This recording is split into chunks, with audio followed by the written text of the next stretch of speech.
Something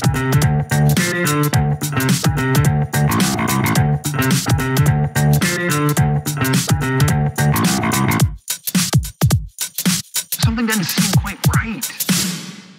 Welcome to Not Quite Right. My name's Ed. And I'm Amanda. On today's show, we'll be reviewing the movie The Whale, but first some announcements.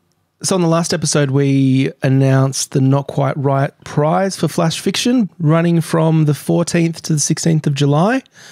600 words. We'll have 2 prompts and 1 anti-prompt and a $300 prize. We've already got some people signing up. So if you'd like to join in, you can sign up now as well. You just have to head to the website, notquiterightpodcast.com, and you'll see a little box there that you can pop your email address, and that means you won't miss any updates, and you'll be notified when the competition launches. Should be fun being on the other side for once. You know how I love to judge? This is a life goal here. Exactly. No, but seriously, I'm excited, and I think both of us love to see creativity and, you know, celebrate it. So even if you're not super confident with your writing yet, if you're new to it, even if you've never entered a competition before, we'd really encourage you. Flash fiction really lends itself to experimentation. You don't really need any particular skills. Like, it helps, obviously, but I think you might surprise yourself sometimes because it really does leave it open for you to just attack it however you like. Yep. So as Amanda said, just head over to the website, notquiterightpodcast.com, to find out more. And the other piece of news is that we will be covering the Words on the Waves Writers Festival, which is held in Umina on the New South Wales Central Coast in Australia this year. So that'll be from May 31st to June the 5th this year. So if you're in the area and you're thinking of checking it out, do come down. Yeah, we'd love to see you there. I'm really looking forward to interviewing some of the authors and just finding out a bit more maybe about their process and about what inspires them. And I'm looking forward to getting inspired myself too, because I think writers' festivals really have that effect on me. So yeah, I haven't been to a writers' festival before, so this will be new for me. Yeah, right. I've been to a couple. Been to the Sydney Writers Festival and the Kids and YA Festival run by Writing New South Wales, which I think happens every 2 years. And you really do come away sort of buzzing, I think. Yeah. You often get to hear other writers speak, which can be really interesting. You're obviously exposed to a lot of new different types of writing, things that you might not have otherwise seen. And you're around just like-minded people, which I think is the main thing, talking about that thing that you love, you know. So yeah, just being in that environment where writing is not just some side hobby or something that you do kind of in a room by yourself underground. Exactly. It's such we found a way to make it social for ourselves, but it can be quite a solitary thing, either a hobby, a career or pastime, whatever it may be for you. Writing can be so lonely. And so it's really nice to get out with other like-minded people. I think it's a pretty common experience for writers, and I saw someone posting this on Twitter just the other day about how, you know, they'd written a book and their partner hadn't even read it. And I think that's the kind of thing that you face. You face people who don't really understand or appreciate, you know, your passion. And so when you can get out there and share it with people who do get it, I think that can be quite refreshing. Yeah, really get you motivated to keep going as well.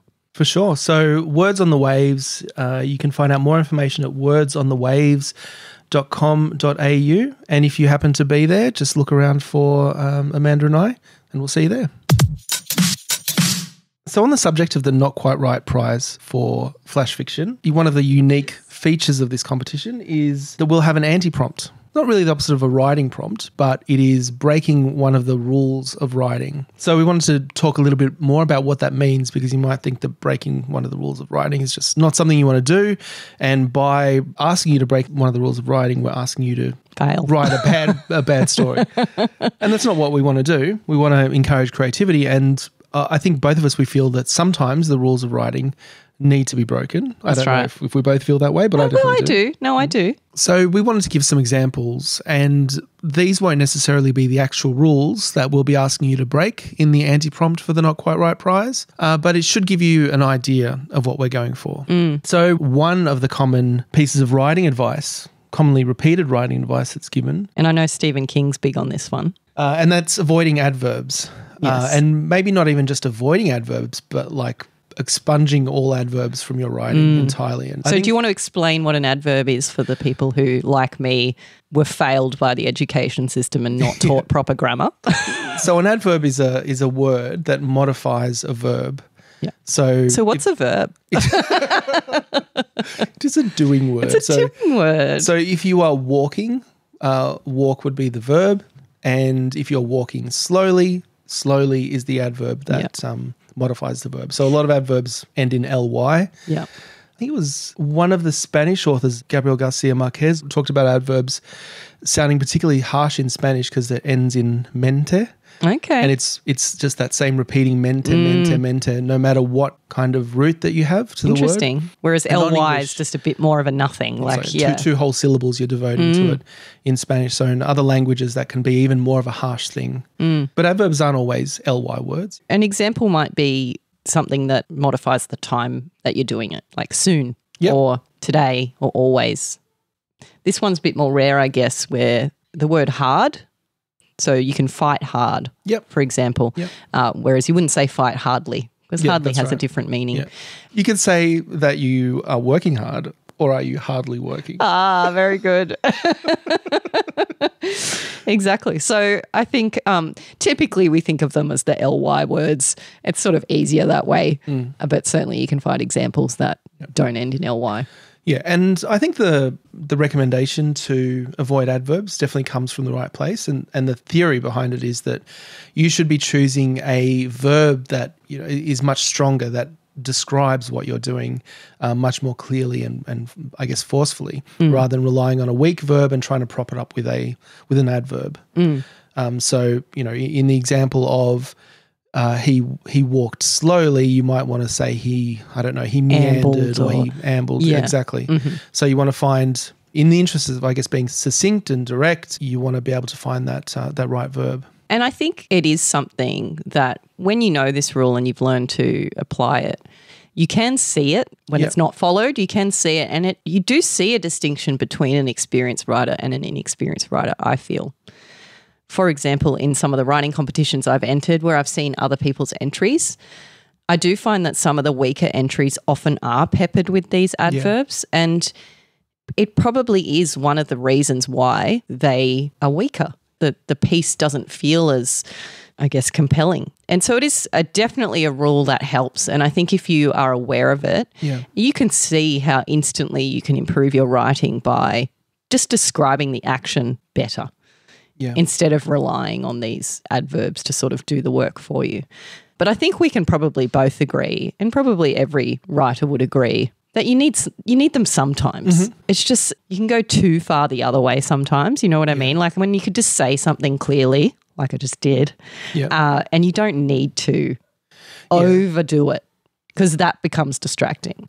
Now, some writers have like a zero tolerance policy for adverbs, and they will kind of go back and make sure they get rid of every single one, maybe for a philosophical reason. I don't think that's the right approach. For me, this rule it's like a second draft rule. So when you write first up, you are going to come up with things like speaking slowly or whatever it happens to be.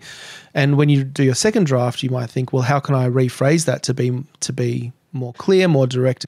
But there are definitely times when the verb-adverb combo is just going to be the better way to say it.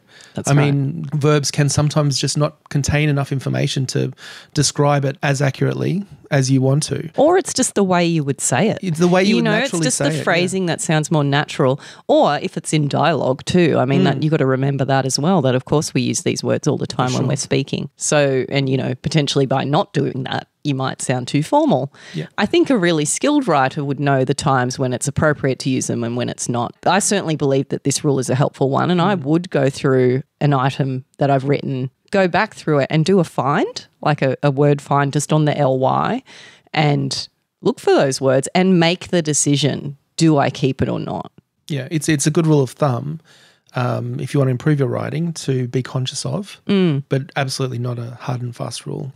And I think it's very important in flash fiction and microfiction in particular, because you have so few words already that you don't want to waste any on this stuff. And that's a really good way to save words often. If you can go back through and get rid of these things and be more clear and evoke more. I mean, there's a big difference between walked slowly and meandered, you know, and to me, one of them is more visual. You know, I can picture meandered a bit more than I can walked slowly because it's a bit too vague. And so you can have fun with it too, and you can use that to build character. You know, you would choose strong verbs that reflect the character that you're describing or the setting. And I think that you can do that more effectively if you're choosing these strong verbs that are a bit more unique than if you're just speaking more generally using adverbs. But even in longer pieces, even in a novel, it's more evocative if you can choose a word that really expresses what you're trying to show. It's really funny you say that, because now I'm thinking about another rule of writing, and that's to always use the word said, right? And being a verb.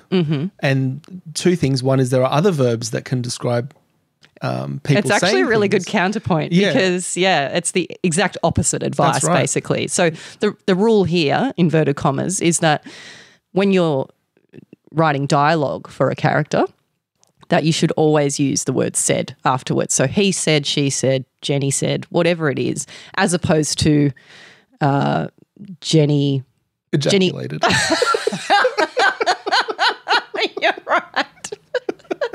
Thank you, Jenny. Jenny can ejaculate. So, the rule is that when you're writing dialogue, that you should always just keep it simple and say, he said, she said.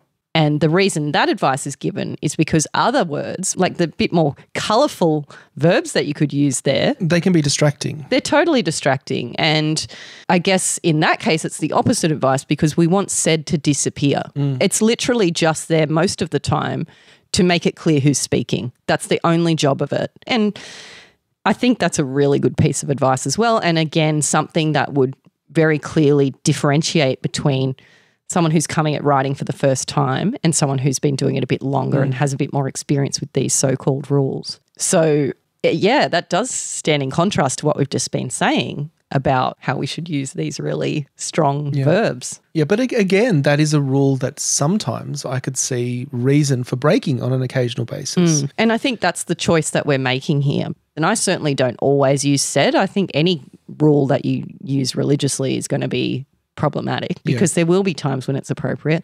I think that what we're trying to avoid here is we're trying to avoid the distraction that you were describing. Yeah, and each of these rules of writing is really there to help a writer identify what are the common mistakes that you can fall into when you're writing. I think what's helpful about the rules is that if you're new to writing and you do follow these religiously, you'll actually improve a lot pretty quickly. And it's not till you've sort of mastered the art that then you can go back and decide, okay, now I have the skill to determine that it is actually appropriate to break the rule here and it's going to improve my writing to do so and not harm it. I do think these rules are incredibly helpful. They've helped me a lot. And I think the adverb one in particular, it's sort of a subtle one and it's something that's not, I guess, obvious when you come to your writing. And I think that if you wrote something and made the edit with that in mind, you would instantly see it, your writing improve. Each episode, Amanda and I take turns recommending each other books or movies that we may not have chosen for ourselves. It's a segment we call Get Wrecked. Today's recommendation comes from a listener. Yes, M. M's recommendation for today is the movie The Whale, which came out last year, starring Brendan Fraser. And I think it won an Oscar, or Brendan Fraser won the Oscar, didn't he? For Brendan Fraser won Best Actor. His first Oscar. And I think it's fair to say it was considered Oscar bait. I mean, it was one of these movies where everyone just thought, well, that's a shoo-in. Like, no, everybody go home. Like, Brendan's going to get it. So what are your thoughts on that? Do you feel like he deserved the Oscar for his performance? Yeah, I think all of the performances in this movie just about were great. Yeah, they really were. His especially. Legitimately deserved that Oscar, I reckon. For sure. More than Will Smith for whatever he won last year. Let's not go there. Yeah, and we haven't seen much of Brendan Fraser really since, well, in my mind, since kind of the early 2000s when he was in The Mummy and George of the Jungle. And I think he's been famously absent from Hollywood for a while, and there's been reasons for that. And you can go Google that if you're interested in why that's been the case. What I think's really interesting is that the movie itself wasn't up for Best Picture. And I'm wondering I wonder what the stats are on that. You imagine Best Picture and Best Actor go together, or Best Actress go together. most of the time, I would think. Maybe I'm wrong on that one, but this one wasn't nominated for Best Picture. This is a hard movie to justify as a Best Picture contender because it's not really a movie. It's not a visual experience in any way. It's hard to argue that it had amazing cinematography or anything like that. So I think that's fair. And, you know, I think it's also fair because I would classify The Whale as the feel-bad movie of the year. So it's won that prize from me. It is the most depressing movie I have seen at the cinema in possibly ever. I consider that a challenge. Oh God, no, please. Yeah, so let's kind of unpack it a little bit. There's a lot to talk about here. It's quite the movie. Yeah, so I think we mentioned in the intro to this in the last episode, so the director is Darren Aronofsky. He's won the Oscar before, I believe, for Black Swan a few years ago. And this is a little bit of an unexpected movie from him. And when I think of his movies, I think of kind of a much more visual experience. A lot of different elements, visual elements kind of coming together. Well, Black Swan, if that's an example, and that's the only one I know of, he's looking at the images you've got up there. I mean, that was very visual. And The Whale is very much just what you see is what you get. Yeah, it is. In fact, I would say that one of the core themes of The Whale is, you know, raw, unvarnished truth telling. Yeah. And so that's very much how it was filmed too. Yeah, I think visually in its setting, in its characters, it is based on a play. And I think that's obvious when you see it because it's all set in one room effectively. And you know, that's very much one of the hallmarks of a play. And we did another not that long ago, Harvey, which was based on a play as well. And I do think you can pick it when you see these watching ones. this, I didn't know anything about it going in. And you know, 15 minutes in, I was thinking, is this based on a play? Like it's very dialogue heavy. There's not a lot of action. Yes. I wonder how some of the elements were changed because there were some scenes that were on his laptop, for example, and relied on kind of the camera and seeing the reactions of his students. I wonder how that was actually done. I mean, in a they play may well have was had changed. a screen in the, you know, who knows? I don't know. I haven't seen the play and you know. And the other thing that kind of gives away as a play is that there are only 6 characters. Yeah. It's a really small group of people. It's shot in a 4:3 aspect ratio, which is like that old TV ratio where it's not a widescreen movie. So, well, you don't need it, do you? No, I think it's not enough happening for you to need to. Yeah, and that's often something that filmmakers do to really amplify this sense of claustrophobia that you get. So I think another recent movie from 2018, I think it was The Lighthouse. Yep. About basically 2 people living in a lighthouse was filmed in black and white, and the same aspect ratio, really just to emphasize the fact that they're shut in together in that small confined space. And here that he's confined in this room, he's stuck in this very small space. All right. So there are 6 characters, as I said. The main character being Brendan Fraser's character, Charlie, who is morbidly obese. Yep. So I think the weight is 272 kilos. And he's basically a shut-in. I mean, he does have some mobility, but he's shut in his apartment. Yeah, by choice. By choice. There's his friend Liz, basically, who is the sister of his deceased partner, gay partner. And they introduce his homosexuality in the first scene pretty graphically, I would say. Oh, yikes. Yeah. With him masturbating vigorously in front of a laptop, which was a bit of a...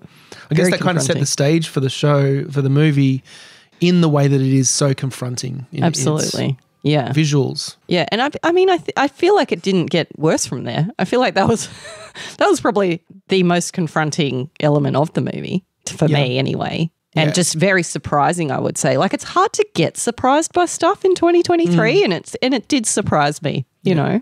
We've sort of seen it all. But the choice to start a film with that scene is a brave one. Yeah. And interesting. Like, I can't, oh God, and now I'm just imagining that in a play. You know, you've turned up to see a play. I don't know if that's a feature of the play. But I would be very confronted if I'd turned up to a play and, you know, you're sitting a couple of rows away from this person. I think it's a great opening moment. Like, I know it's confronting and it's very strange, but I think it really establishes a lot about the character, his situation, and also gives that viewer that expectation that they're going to be challenged and shocked. That's true. And it's very voyeuristic. And I mean, it's very I guess it's very real for, and like that's the kind of thing that I suppose it's giving you that deep intimacy with his situation. Like you're very much like a fly on the wall in his life immediately. You're not removed from it. You're right in that scene from the get-go. There are other graphic scenes that follow. They don't really hold back on the depictions of him, first of all, just living in that environment, the way he struggles with mobility and struggles with getting around. You see him in the shower, you see him kind of half naked moving about the house. It doesn't come across like at no point does it seem like that is, I guess, exploitative to me. Well, some people would argue with that. It's actually a huge criticism of the film at the moment, and especially of his Oscar win. There's this big fat phobia argument. First of all, why are you hiring George of the Jungle to play this man? And second of all, why are you choosing to depict the life of this man in the most graphically unfortunate, circumstances? Like you're really focusing on all the downsides of his situation, and there's not a lot to redeem that. I don't know. I don't know. Look, in general, I don't agree with that criticism. I think that showing the real downsides and being honest in a depiction is what movies and art in general needs to be about. Yeah. I mean, I agree very strongly with you. I think the argument that this movie is fatphobic is just wrong, basically, because it's not at all. It's the opposite. I believe it's real. Yep. I believe that there's issues that he's facing are real for many people. In his case, there is a very strong link between his mental health and his physical health, and I think that's true for literally every person on the planet. This is not confined to obesity. And so I don't think, as you said, it's not like gratuitous. It's not like it's been shown to make fun of him or to present this view of morbidly obese people, having to live at home alone because they don't deserve to be out of the house or something. It's not about that at all. It's showing this person and his truth and how his life really is, and showing the challenges, and I think being very real and raw and honest about the mental health situation that he is in. So it's not even really about his physical health, even though that's what it's manifested as in his life. Yep. It's really about his mental health and his relationships. So let's get into what the plot is about and what his character is about. We're introduced to him at the start, and through his interactions, we learn piece by piece, and I think in a very well-written way, about what his past is and what he's dealing with and what has put him in this situation, which is what the movie is really about. Yeah, they really just drip feed that through, don't they? Yeah. They don't just dump it on you at the start. You're left to wonder, and then eventually it becomes clear. So, and his history, he used to be married in a heterosexual relationship with his wife. They've had a daughter together, and then he left because he fell in love with a man, and that man then died by suicide later in life. And since then, basically, he's been reclusive and using eating as a coping mechanism, as a self-destructive mechanism for dealing with what's gone on in his life, because there is not only the death of his partner, there's also the loss of his daughter that's come out of that, and the fact that he has no control over her life. But what I find really interesting about the angle that this movie takes is that relationship with the daughter. So, the obvious choice would be to sort of show him as being, I guess, not by choice separated from his daughter because of his choice to be in this same-sex relationship, that therefore, for example, his mean ex-wife has decided to get in the way of that relationship with his daughter, but it's really him who has removed himself by choice from his daughter's life.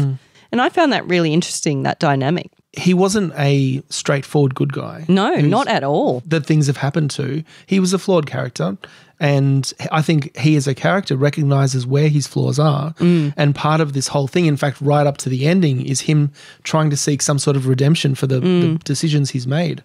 Which, frustrated me watching it, because you see his daughter, who's played by Sadie Sink, who people will know from Stranger Things as Max, or the one who had to listen to Kate Bush over and over and over again to save her life.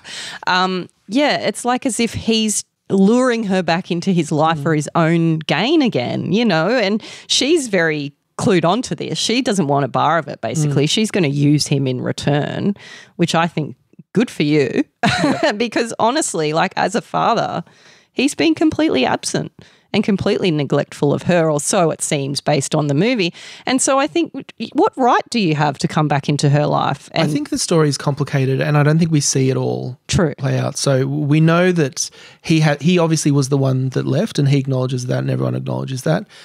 But to some extent, his wife has also kept him out of the daughter's life, and I think rightly as a defense mechanism. I for don't herself. know. He plays that as such a victim, though. It feels like at any point he could have reached one out. way or another. I'm saying that there is probably a complex dynamic there that everyone is involved in. And we see in that scene with he and his wife Mary, where they're kind of confessing to each other and kind of reconciling a little bit, that there was a bit of give and take on both sides. I think the great thing about this movie is that all the characters are realistic and flawed and complex in that way. So even his friend Liz, who's basically an angel, a saint, she comes and cares for him. And Liz is also the sister of his partner. And so they have, I guess, that loss in common. But in a way, she's enabled him to be self-destructive because she comes and meets his every need, basically, brings him huge buckets of fried chicken, and which I think is beautiful in its own way, because really she's just honouring his choices. But at the same time, were it not for her, those choices wouldn't be quite so easy for him to make. And by no means am I blaming her for the choices that he's made that lead him into the situation he's in. But I guess in a sense there is that kind of conflict there, that she's his best friend, she's only there for him. I mean, I don't know what he brings to that friendship, honestly, most of the time. And it seems like it's almost like she's got the need just to care for, and that's feeding her psychological damage from what's happened with her brother. That's right. And largely she's there. I mean, she considers him a friend and she remembers how he used to be. But she's also there for the memory of her own brother who she's lost and who was in love with this person. I think kind of along the lines of what you're saying, and as I was thinking about the themes in this movie and how they break apart, I think there is a central theme here around different ways of dealing with trauma and also how that there is a balance there, because obviously Charlie deals with trauma by eating. It's like a self-destructive thing. But obviously eating in itself is not a bad thing. We need to eat. It has a positive part and it has a negative part. Most people have some comfort eating going on. Yeah, and Liz, as you say, I think the way that she deals with trauma is by helping people. And so she's helping Charlie. She's a nurse too, isn't she? She's a nurse. Yeah. She's helping Charlie, but there is also the negative part that she's helping him for herself. Destroy himself. She's helping him destroy herself, and it's for selfish reasons in a way, because she feels like she wants it serves her to help him as well, although it's presented very much as completely selfless on her part. And even his daughter Ellie. So her way of dealing with trauma and what has happened to her life is really by hating everyone and by trying to be destructive. And that's a negative thing. But we also find that in trying to destroy the missionary Thomas, she's actually helped him discover something about himself and fix his life. So I think it's about that balance between how people deal with trauma and how those things can have positive and negative aspects. Definitely. I mean, I think as a society we place a lot of emphasis on, don't worry, be happy. Like, you have to sort of mentally rise above every challenge that's presented to you. But when you have been through trauma, it's actually healing to really feel the feelings that you have. And I'm just thinking too, I was watching very recently with my daughters the movie Inside Out, which is a Disney Pixar film all about feelings, basically. And bit of a subplot there is that the character who is a feeling, sadness, we come to find that she actually has a role to play. So initially, Joy is the main character. And Joy's just trying to make everything okay. And Joy's just trying to make sure, the whole ship's running and everybody's happy. And trying to shut down sadness. Mm-hmm. But really there's that element where sometimes we need to feel that. And that's where empathy can come in as well, and where these feelings of dealing with stuff instead of just brushing it aside. And I can see that that's what happens here too. Mm. Inside Out, from memory, did not start with a gay masturbation scene. God. The closest I can think of is Whaley. The scene where they're all on that spaceship. Yes. Well, it was a little different, but yeah, there are parallels there. Yeah. Okay, so we've spoken about Charlie and Ellie, the daughter, Liz, the friend, and Mary, the mother, who was also Hazel in Synecdoche, New York, which I enjoyed. There are two more characters. There is Thomas, the missionary, and he's got a bit of a weird role in the movie, and I never quite felt like he very fit tangential in that well into, I guess, the which overall... I guess is kind of his character. Like, he just doesn't fit in well at all. He's not part of the family. I think part of what he's there for is to provide a means for like exposition to the audience, because otherwise why would these people be talking about what's happened in the past to each other? So he's there as a means of learning about the family and what the past is, so that we know about it. But he's got a very unusual story. He's left his church, the New Life Church, because he really wanted to make change in the world. And in doing so, he stole some money from the church and left his family, and now has been kind of a freelance missionary in Idaho, of all places. And we find out via Ellie that he's not what he seems to be. That whole plot line was a little bit weird to me. So that does kind of come back to this theme of, well, doing good, and sometimes doing good can mean doing a bad thing, like taking money, lying to people. You've got this guy Charlie who's dying and needs support, and all you're trying to do is tell him about God. And you're not really helping him in any way. You're harming him, I guess, because you're basically asking him to repent for the love of his life. Yeah, that's right. Which I would argue is what he's kind of already doing. He's punishing himself already for that relationship and how that ended. He feels, I guess, somehow responsible, and that's why he's... Yeah. And the last character, which I actually liked the inclusion of this, is Dan, the pizza guy. And you just get like a little bit of him throughout the movie, just as a recurring he's kind a bit of thing. Humanity, isn't he? Yeah. Like he's a nice character. He's just kind of, I don't know. Well, he appears every day, every evening, delivering the pizza, because every evening Charlie eats 2 whole pizzas for dinner. And this guy knocks on his door. He's like, I've been coming for a while. My name's Dan. And they develop this kind of relationship where, I guess, Dan knows that there's someone in there who might have some sort of problem that he wants to find out. He's asking, are you okay? And Charlie really just doesn't want to expose himself, doesn't want to reveal who he is. And then finally on the last day, Dan, the pizza guy, waits outside to see Charlie come out. And the look on his face, he just sees him and he runs away. Like you see that he's realised that he's also been enabling him this whole time. And I think there's kind of a horror from his perspective of, because he's a genuine caring guy who's asking after his health, but he's actually been contributing to this. Yeah. So I thought that was interesting. It was a bit of a weird extra character in there, but I liked it. I don't know. I mean, really, if you're talking about Charlie's life, that's all the people that he has any contact with.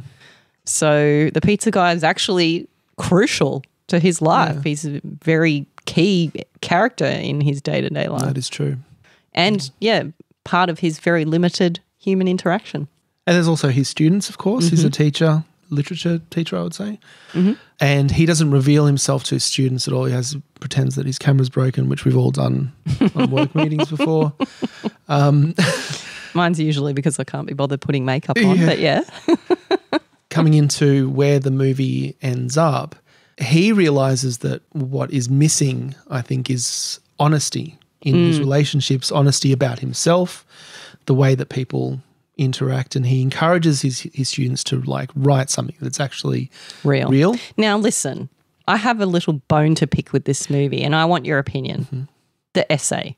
Okay, so there's an essay that Charlie reads and it basically gives him life. You know what I mean? He uses it like a bloody EpiPen. And it's shit. It's my opinion. I don't know. I don't know if it's just, this is where we get to the writing aspect, I guess, of like, is that just bad writing? No. It just felt.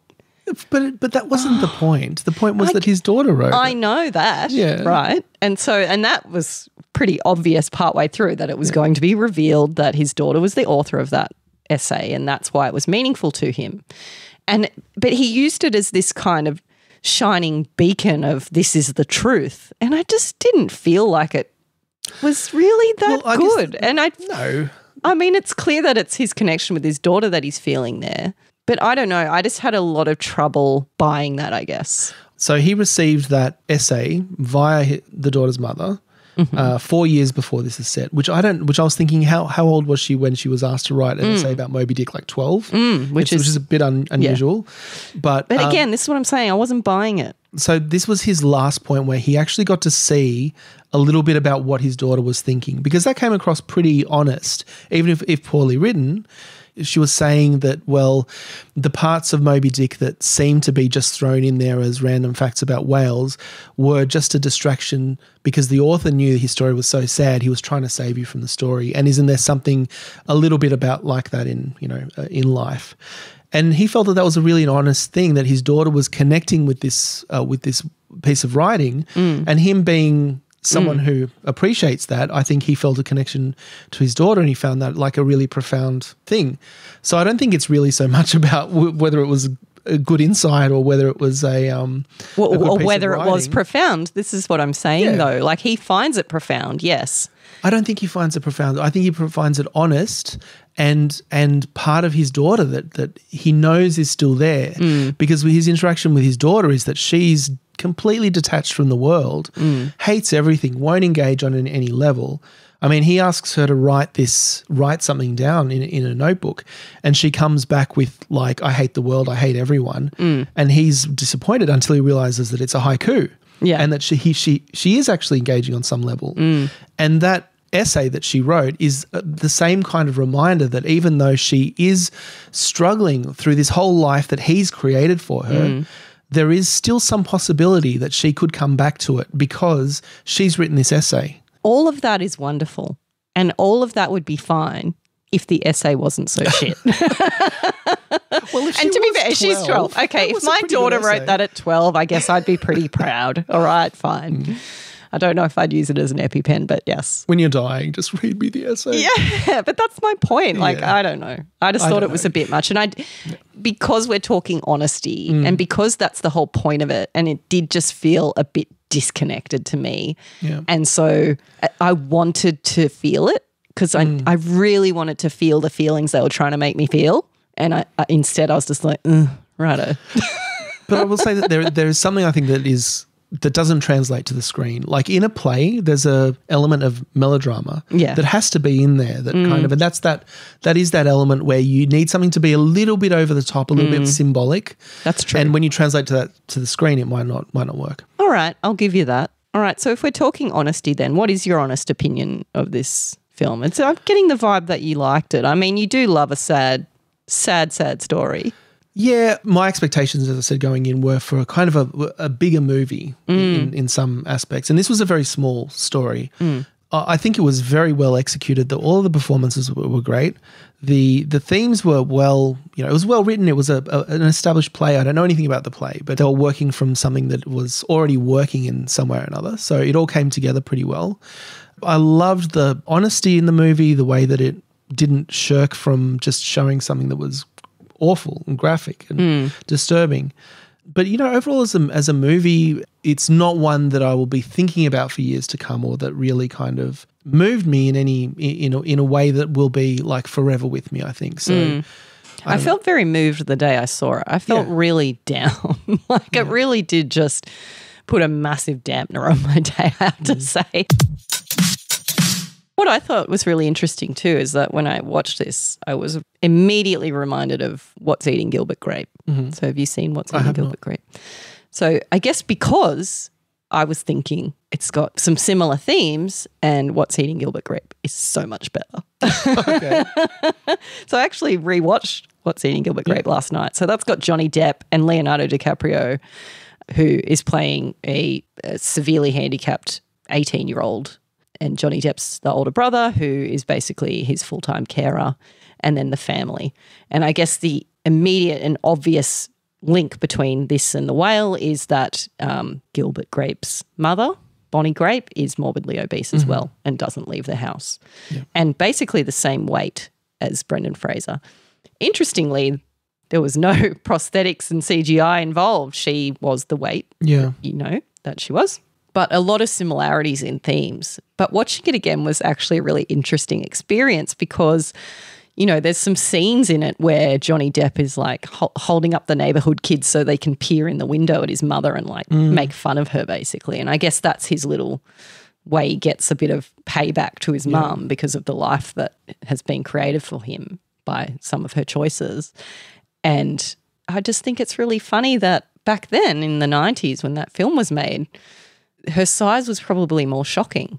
And although Brendan Fraser's size in The Whale is shocking and it's shown in very graphic detail, like the way that he struggles to move around and his health concerns that are come as a result of his weight, I feel like the reaction to somebody that big now is probably quite different to how it would have been. We've been desensitized to it, I think. There's shows like My 600-Pound Life and, well, it's just in the media, much bigger issue around the world now for people to be morbidly obese and to carry a lot more weight. And I mean, this is probably just a sign of the filming at the time too, but there's a scene in What's Eating Gilbert Grape where she comes out of the police station and like the whole town is just, they've stopped on their little push bikes and people have like walking their dog have just stopped in the street to stare at her in this kind of real cheesy way.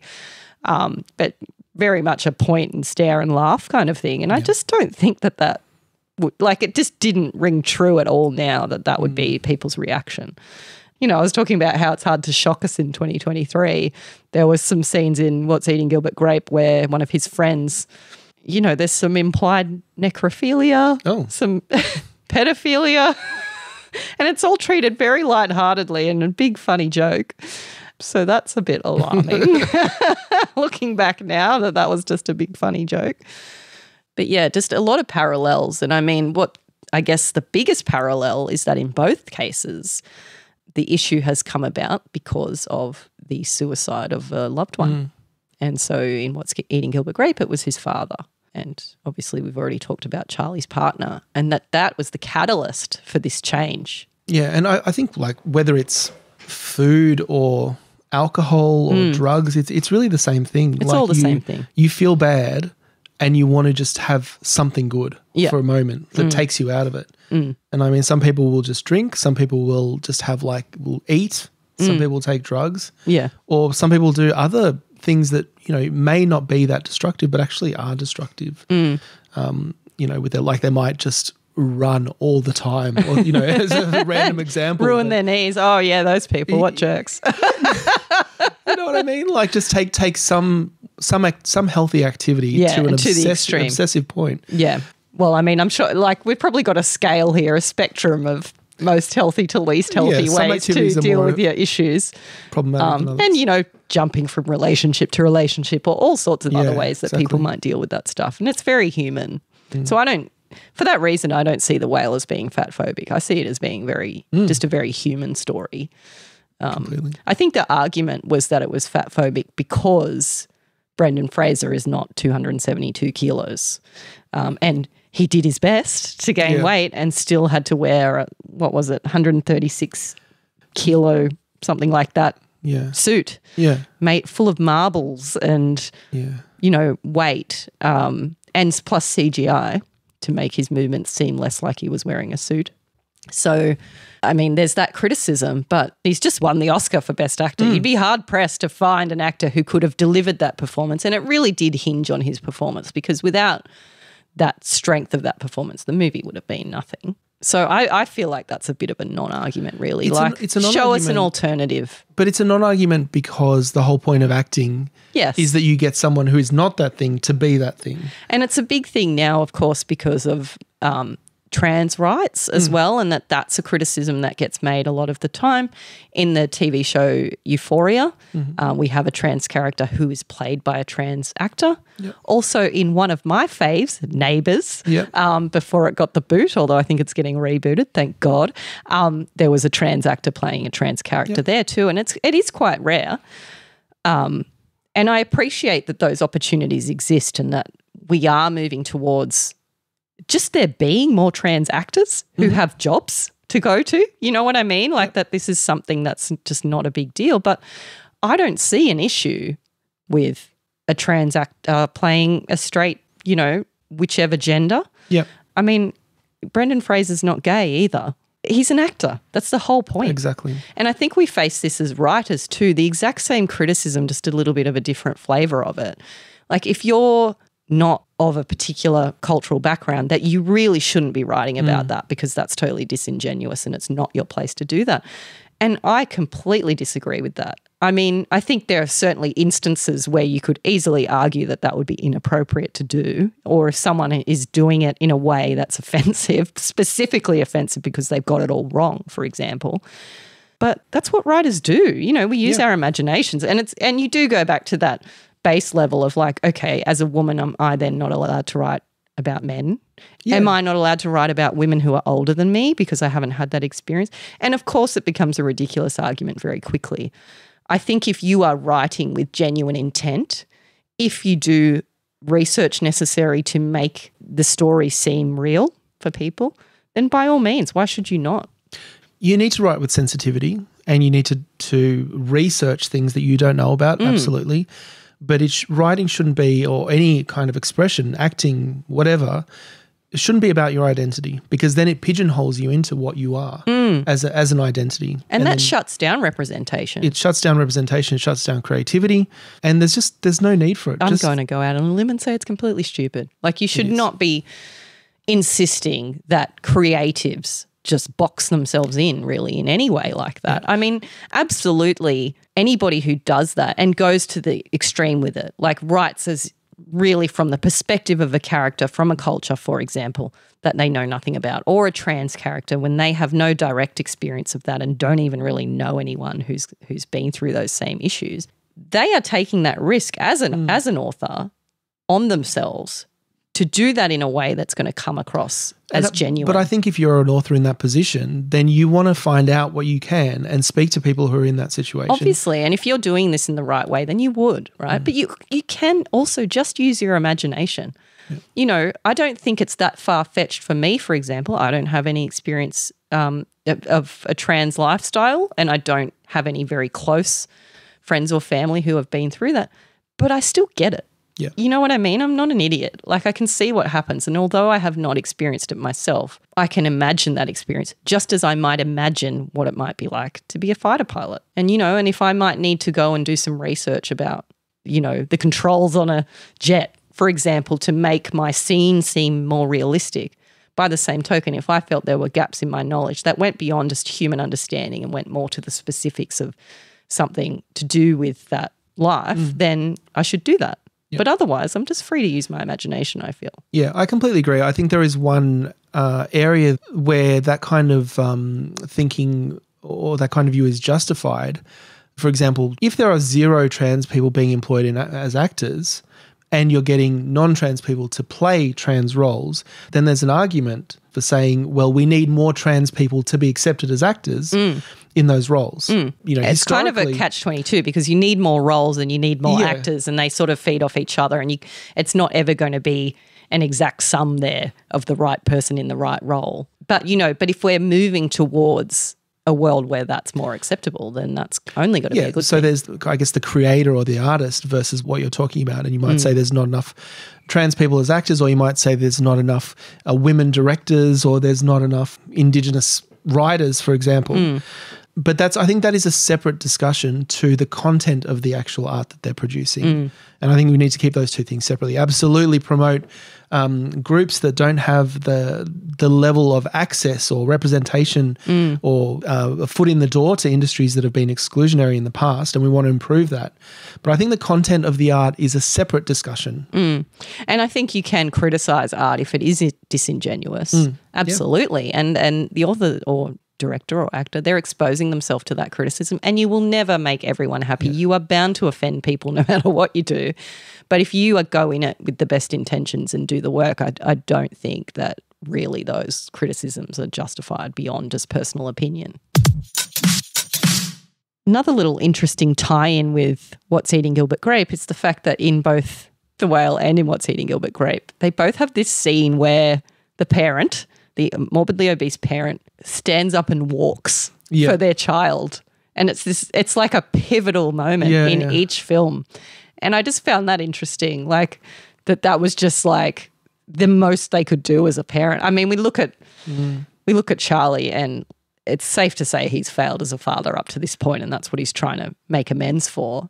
And in What's Eating Gilbert Grape too, I mean, Bonnie is completely checked out at parenting. They're the ones parenting her, really. Like they tuck her in at night and everything. So it's just interesting that each of them use this moment of getting up and walking to, I guess, symbolise, like, I don't know, the struggle. Yeah, I think the ending of this movie, it was very sudden. But also not. I mean, you've been waiting for it the whole film.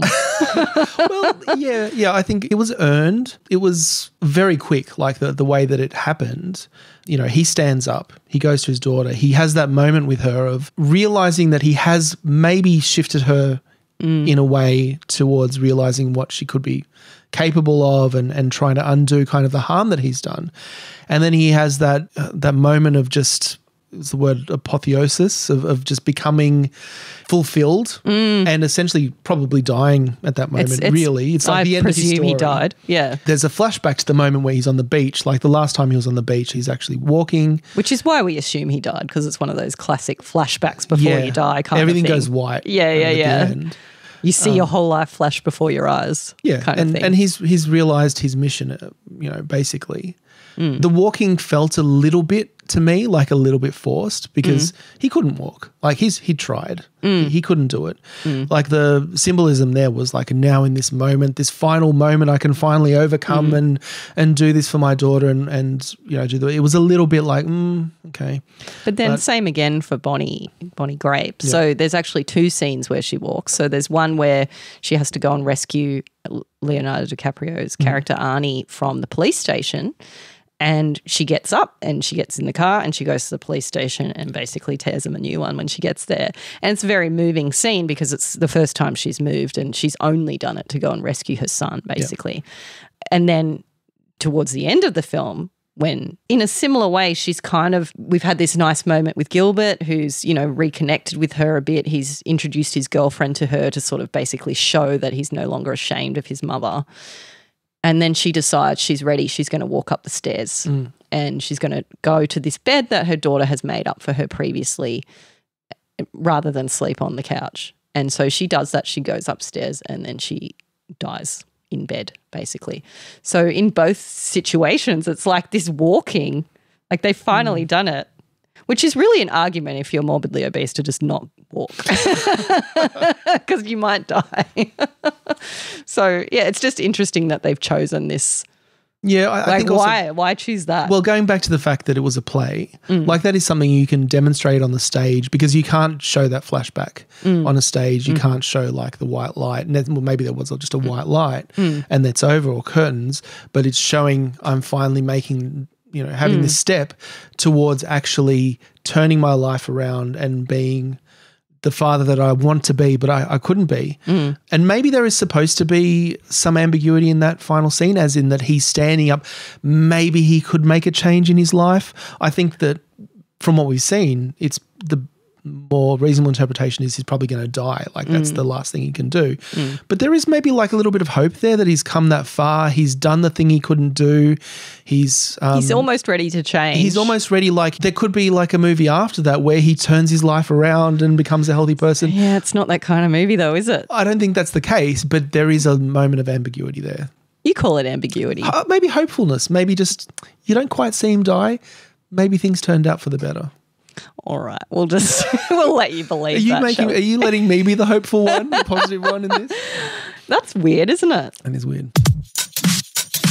So that was The Whale. Thanks, Em, for thanks a lot. recommending. Thanks a lot. No, I mean she wanted to know what we thought. I think she found it confronting too. I mean, certainly it's interesting and it's unlike other things that I've seen, with the exception of what's in Gilbert Grape. Yeah. But yeah, thanks for the recommendation. And if anyone else wants to give us a recommendation, please feel free to do so. You can send it to contact@notquiterightpodcast.com. And all the links are on our website, notquiterightpodcast.com. So check it out. So now I know we've done like a few movies in a row and really we're a writing podcast or so we say. We should be focused on, you would think, books and so on, right? Well, no, forget it, right? Forget it. I'd like you to listen to some music. Ooh. Yes, and it's music that is very much for word nerds, I would say. It's my favourite band. Anyone who knows me will know immediately who I'm talking about. I would like you to listen to the latest album by the Bare Naked Ladies. It's called Detour de Force. Yep. It was released, pandemic times, and I think it's really fun. I think they have a really interesting way of playing with words that you don't always see in music, and I would like to see what you think. Awesome. That should be interesting. I'll be interested to see what you think. And no pressure. Like, they are my favourite, and I will cry if you say anything negative whatsoever. What was the Bare Naked Lady song that everyone remembers from like 2005? Yes, so there's a couple that everyone would know. So it's not 2005, even older, and it might be 97, 98, something like that is 1 week. Oh, yeah. Chickadee China, the Chinese chicken. Right. Yes, everybody knows that one. And that's how I fell in love with them. That one. Yeah, well, good. Wow, you're educating them well. Very good. They play it on the radio a lot. Okay, well, yes, because now they're and in supermarkets now because we're old now and they play our music. So 1 week is one that everyone would know, and the other one that a lot of people would know is the Big Bang Theory theme. Oh, yeah. And there were, back in their heyday, I'd like to take you all back to a time when everybody was watching Dawson's Creek, because during that time they also had a song that featured. I don't want to win. That's not them, but they did have at least one song feature in Dawson's Creek, and probably a few other places here and there as well. I would say 1 week has certainly appeared in films. So in Canada, they're royalty, and I've loved them since the 90s, and all of their albums are different. If you get excited, you can go back and listen to some of their other stuff as well, because there's a lot of difference there. Like, I don't think you'll ever get bored. So I'd encourage all our listeners as well, when you finish this episode, if you're on Spotify or if you've got some other, platform that you use to listen to music, search for Detour de Force by the Bare Naked Ladies, have a listen, and then you can sort of join in the conversation when we talk about it next time. And that brings us to the end of another episode. Just reminded to go to our website, notquiterightpodcast.com, and register for updates. Find out more about the Not Quite Right prize for flash fiction, which is coming in July. While you're on the website, I just want you to go and check out our hilarious little avatars that we've got going. I showed mine to my daughters and they were like, "Who's that?" I think it's safe to say they are not particularly true to life. They're not particularly true to life, no. Go have a look and see what you think. Do they look like us? Well, how would people know?